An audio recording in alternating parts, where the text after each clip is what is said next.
Compressor not making pressure? Let's have a look and see why not.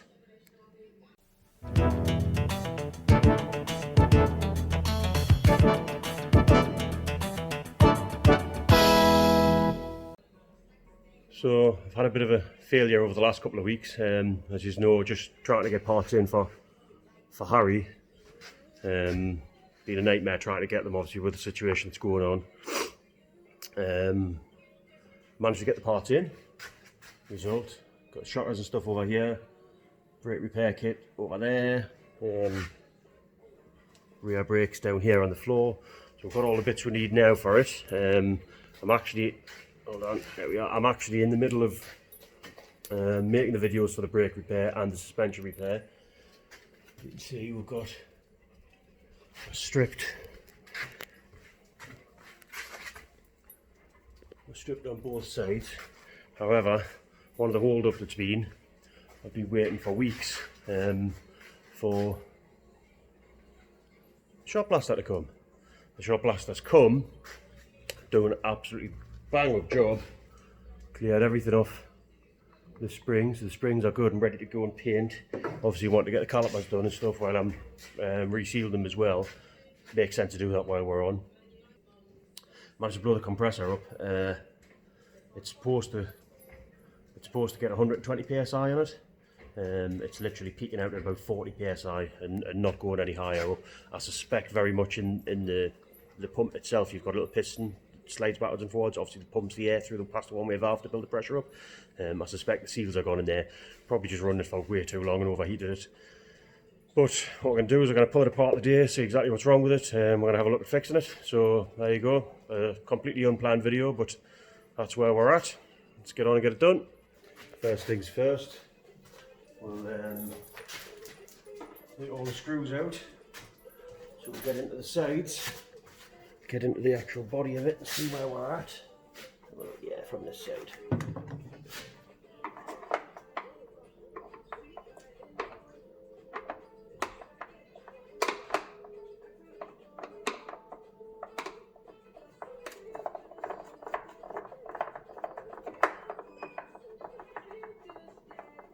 Hound here with us today as well. Have we, son? Yes, we have. We've got a hound here.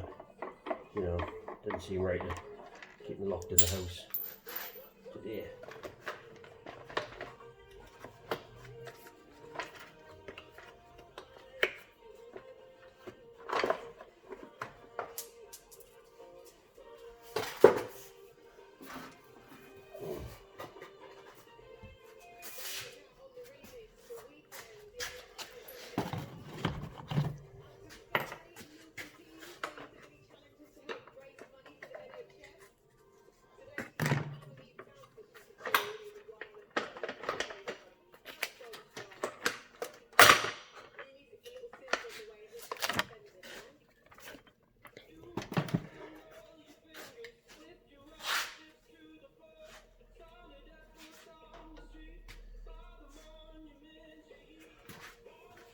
Right, at last we're into it.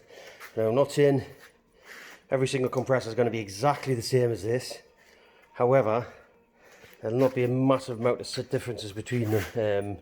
The only difference is obviously this is an electric motor. See the electric motor there.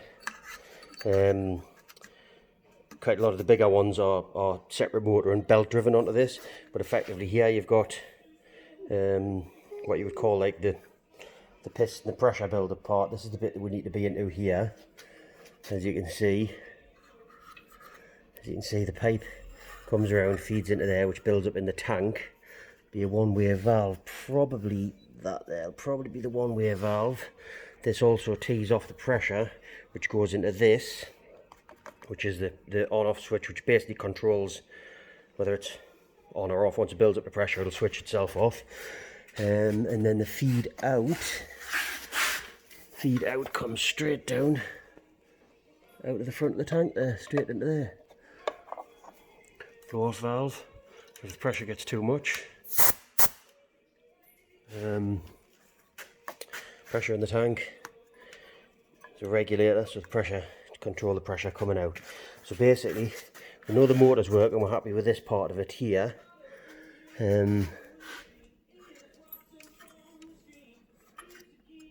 in there you can actually see, there, that's the con rod going up and down, pulling the piston up and down. You can see the piston just inside there. So this is the bit here that we want out. We'll dig that out now and see what we can see inside there. Right, most importantly, you're dealing with a compressor, you want to make sure all the pressure's out of it. I've literally just drained what's left in the tank down.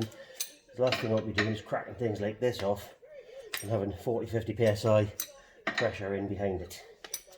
And then take these pipes off. I have got a spanner that fits. Put these pipes off so that we can get into it. Just slide this one down so we can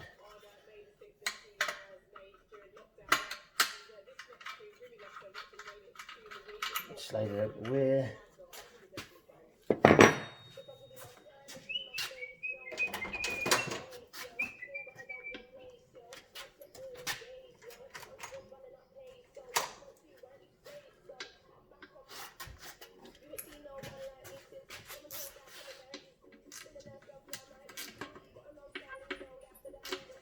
Effectively, if this was an engine, this would be the cylinder head.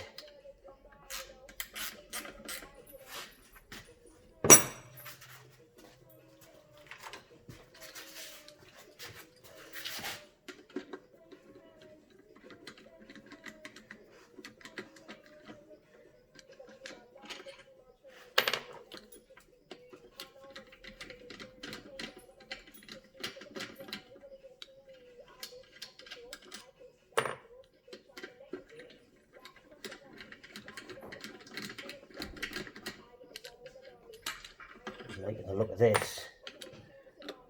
It's not just the cylinder head, it looks like the cylinder head and piston sleeve. It's a good thing because that then means I can disconnect the con rod. There, so that's the cylinder head there. Looks to be alright. Piston sleeve. Ooh.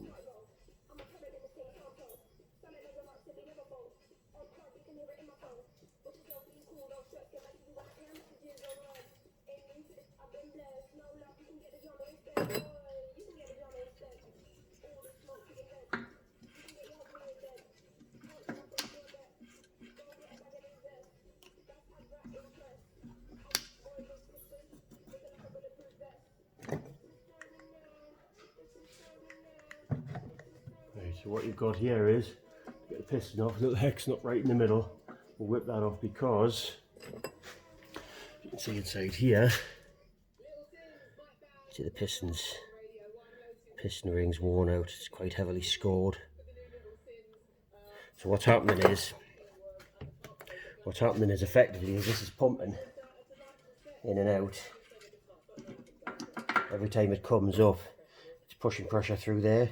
But because of the seals are gone, it's blowing pressure back through it, so it's not actually doing what it should be doing. Hopefully this might not be too expensive to repair.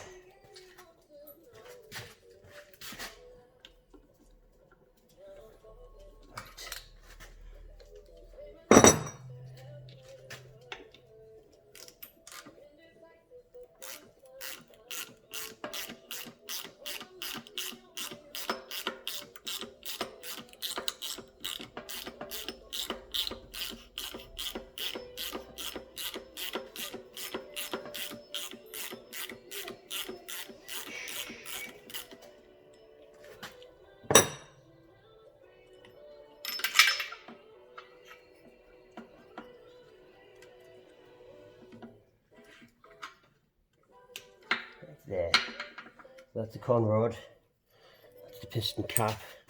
Not too worried about that, I don't think there's any damage in there. However,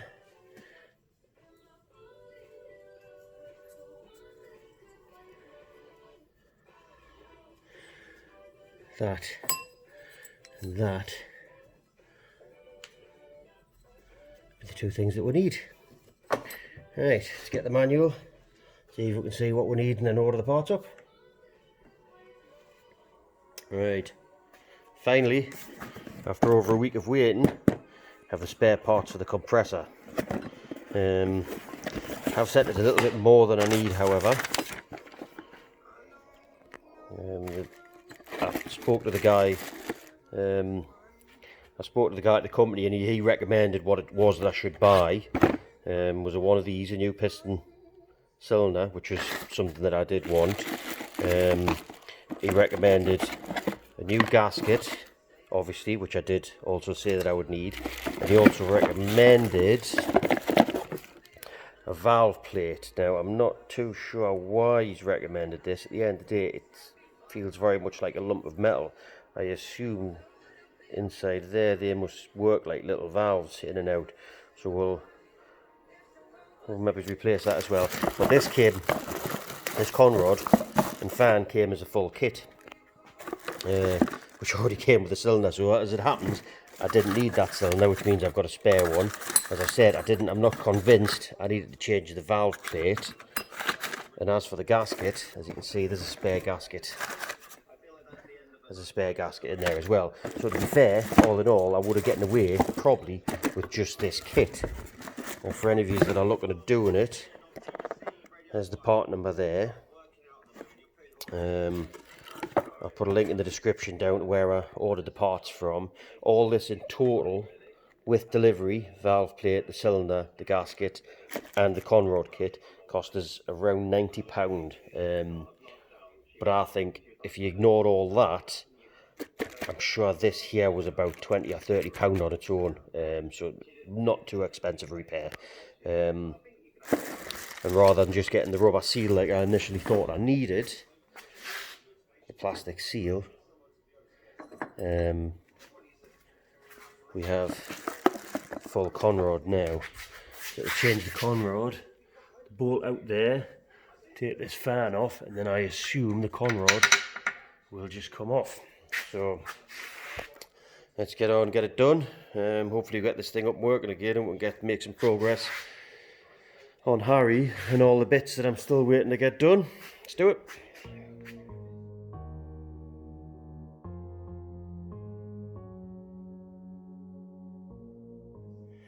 Right, that took a hell of a lot longer than I thought it would. Right, so you've seen the video, I took the old conrod off this bearing that rolled up through here. However, this bolt here was sealed in with a load of Loctite. So it was super tight, basically just snapped the bolt on the way out. Now the reason I didn't film it taking the bolt out is because it's quite a long laborious job. As you can see, these are just some of them. The best trick that I've found for taking snap bolts out, where you can see where they are. Where is it? There. That's still the warm. Best thing I can do for taking snap bolts out is put a nut on the end of it, weld a nut on, and then that gives you, put that down because it's a bit hot, and then that gives you a new head to work with to take it out. Also, the heat off the welding tends to warm up the Loctite a little bit to take it out. So here we are, back to where we were before. It's all still together. See, that's still working there. So what we'll do now is we'll start and build it back up. I've got some more bolts here cut down for them. We'll come and put the new fan on, get it boxed up. So hopefully this should be it good to go.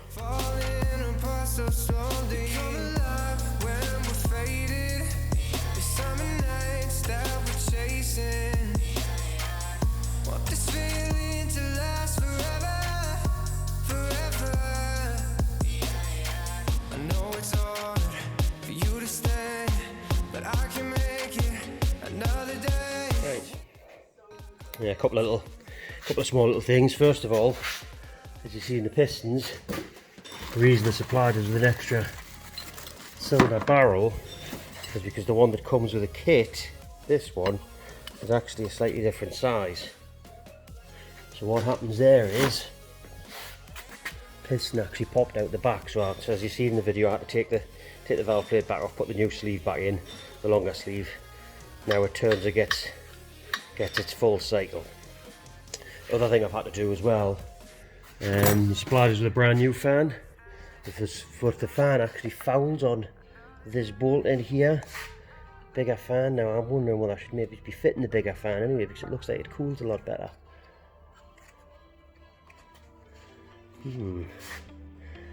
I've refitted the old fan for now. I'll have a look into it. I'll run it up, test it, see how it goes. If it works well, I might nip the top of that bolt off there. Sorry. I might nip the top of that bolt off there so the fan clears, because a bigger fan should in theory keep it cooler, which would help it out. But other than that, we're all plugged in, we're ready to go, give it a test, see what happens.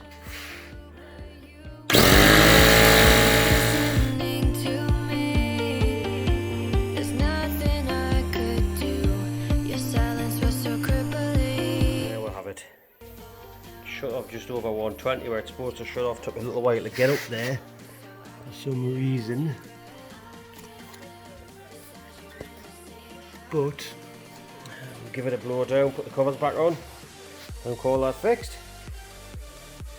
And there we have it, fully repaired compressor. Hope it's going to be of some use to somebody or some people, who knows.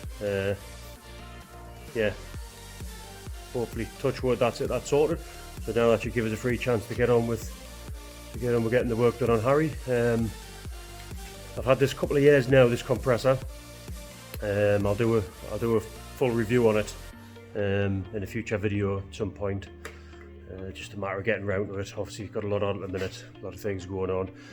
Likewise, I've getting the sandblaster over here. I'll do a full review on that as well in a future video, just so you know, just in case you're looking at maybe getting one of these and doing these jobs yourself. But until then, thanks for watching. Don't forget to like and subscribe, and we'll see you the next time. Ta.